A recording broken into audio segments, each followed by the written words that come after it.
ایک نصیحت ہمیشہ کے لیے یاد رکھنا، حق حق ہے، چاہے کوئی اس پر عمل نہ کرے، اور باطل باطل ہے، چاہے ساری دنیا اس پر عمل کرے۔ اس لیے ہمیں حق پر رہنا ہے اور حق کا ساتھ دینا ہے۔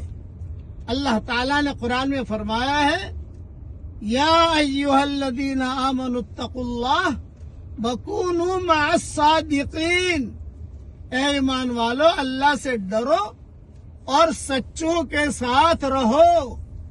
قیامت تک سچے لوگ رہیں گے، اس لیے سچ سچ ہے، چاہے کوئی اس پر عمل نہ کرے، اور جھوٹ جھوٹ ہے، چاہے ساری دنیا اس پر عمل کرے۔ اللہ تعالیٰ سچ کے ساتھ رہنے کی اور حق کے ساتھ رہنے کی ہم سب کو توفیق عطا فرمائے۔ کہیے آمین۔